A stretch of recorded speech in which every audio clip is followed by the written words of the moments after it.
Yun, maraming salamat. Thank you.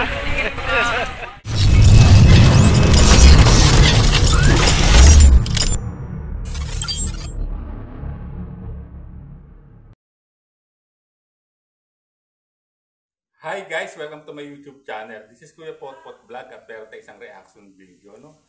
Ito yung patungkol dito sa parang my day or story na nakita natin no, sa FB account po ni Arvin. No? Parang dito ay ibinuhos na niya ang kanyang problema. So guys, bago tayo magsimula ay mag-shoutout po muna tayo. No? May galap shoutout po sa ama ng Kalingap na si Kuya Bal Santos Matubang, Ate Edna Vlogs, Kalingap Rap, 10 ng kanyang mga kasamahan. At syempre, mega love shoutout po sa lahat po ng sumusuporta sa buong Team Kalingap. Sa mapagpalang umaga po, tanghali o gabi mga Kalingap, saan man kayong sulok na mundo naroroon. Naway lagi po tayong gabayan ng ating poong may kapal. At yan guys, no, tuloy-tuloy na tayo. Ito, no, may nakita tayong post po or naka my day kay Arjun. Ito po yun guys, no. At dito medyo na-curious ako sa naging laman ng kanyang sulat dito. At dito parang dito ay sinasabi na niya yung totoong dahilan no or problema na pinagdadaanan po ni Arjun. So guys, no, huwag muna natin musgahan at pakinggan natin, no, babasahin ko po itong naging parang parang tula no na ginawa niya, no. So basahin po natin. Sabi niya rito guys ay sa mundong magulo, di ko na alam kung saan ako tatakbo. Di ko na alam kung saan tutungo, hirap na ako.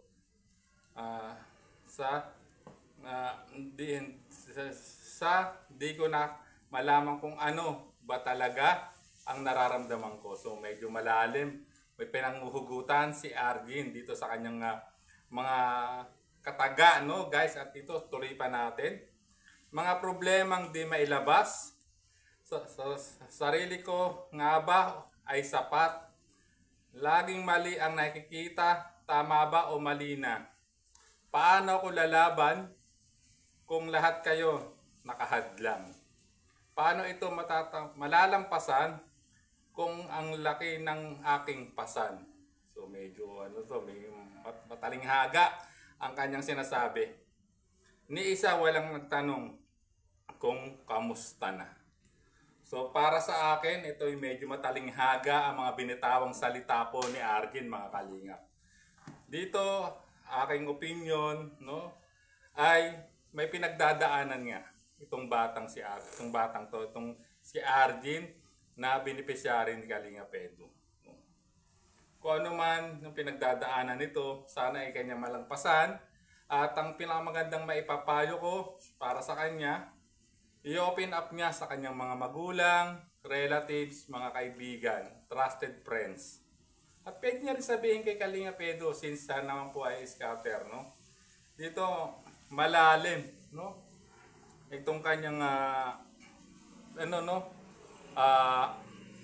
tinuran no dito sa kanyang post na nilagay niya sa my day niya, na parang talagang nahihirapan na siya, sobrang stress niya, hindi na niya alam ang gagawin niya, no, dahil sa sunod-sunod na problemang dumarating sa kanyang buhay. Maybe love life, di natin masabi, sa pag-aaral, financial man yan, or sa family. So parang ito na po ata, no? Parang sa tingin ko ito na dinaan na lang niya rito, no? Sa parang tula, no? Kung ano man ang pinagdadaanan ni Arjun para sa akin, i-open up niya sa kanyang pamilya. Sabihin niya kung ano yung totoong nararamdaman niya, no? Kung may problema man siya. Problema sa pag-aaral, buhay pag-ibig, kung nag-break man sila ng boyfriend niya, kung meron talaga siyang karelasyon, o may gusto siyang or may tinatangi ang puso niya, kung sino man to, di natin alam. So ngayon naunawaan ko na tong batang to. May pinagdadaanan siya, no, mga Kalingap. At ako'y magbibigay payo, mga Kalingap, sana wag na naman natin masamayin ito, no? Or wag naman pong iba si Arjun, guys, no? Na dito, no, kasi may hindi biro to, no, parang may talagang stress tong batang to. Ito yung pakiramdam ko, no, sa mga tinuran niya, malalalim yung kanyang pinaguhugutan, no? Talagang may malaking pinagdadaanan siya sa buhay, no? Kaya ang may papayo ko dito, no, mga kalingap, no, kung mapapanood ulit ito ni Arjun, i-open up niya sa pamilya niya. Unang-una, ipaalam mo sa pamilya mo kung ano man ang pinagdadaanan mo, no? At humingi ka ng gabay sa Panginoon, magdasal ka, magpray ka, na sana bigyan ka ng lakas, katatagan ng loob, para makayanan mo itong mga pagsubok na kinaharap mo sa ngayon. Kasi talagang ang lalalim ng tenuran niya, guys, ha. Oh, tapos sinasabi niya sa mga problemang di mailabas, sarili ko nga ba ay sapat. So ibig sabihin talagang mabigat talaga ang kanyang problema. Talagang may pinagdadaanan tong batang to. Laging mali ang nakikita, tama ba o mali na. So parang yung mga bagay na kanyang ginagawa na parang sa tingin niya, sa tingin ng iba, hindi na tama, parang mali na lang lagi. Parang ganito yung nasabi niya sa kanyang tinuran, no? At sabi niya, paano ako lalaban kung lahat kayo nakahadlang? No po. So ito, marami. Itong laban na to, na hindi niya na sinasabi niya rito, no, paano niya lalabanan kung lahat ng daming hadlang. So para sa akin, kung ano yung mga hadlang na yan, no, Arjun? Para sa akin, i-open up mo to sa pamilya mo. Kasi, dahil pamilya mo ang unang makakatulong sa iyo, no? Naandyan sila para sa iyo. Maiintindihan ka nila kung ano man yung gusto mong, kung ano man yung pinagdadaanan mo, no? At siyempre, humingi ng panalangin sa Panginoon, no?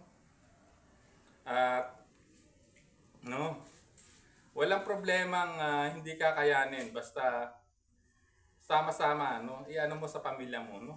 Kaya malalampasan nyo rin yan, no? Hindi lahat ng problema may solusyon.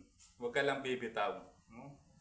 At maging positibo lagi para sa akin, no? Kasi talagang nakakaano tong no? Parang ito na yun, no? Dito na nilabas yung yung mga problema niya, no, sa paggawa niya ng ganitong parang tulato na parang naging makatang pagkakagawa, pero hindi biro. So kung ano man talaga yung pinagdadaanan niya, mga kalingap, no?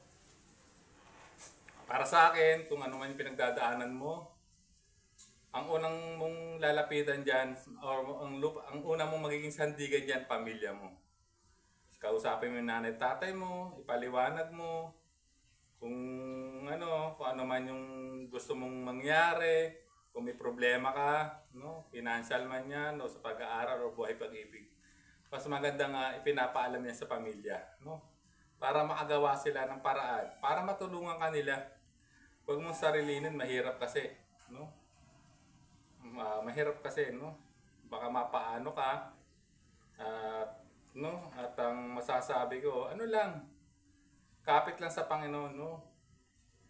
Laban lang lagi sa hamon ng buhay. Huwag mawalan ng pag-asa, ika nga. Lahat ng problema ay masusolusyonan, no? Huwag mong susukuan para hindi ka makagawa ng bagay na di maganda baka makagawa ka ng di maganda sa sarili mo. Huwag mong gagawin yan. Laging communication lang, ika nga.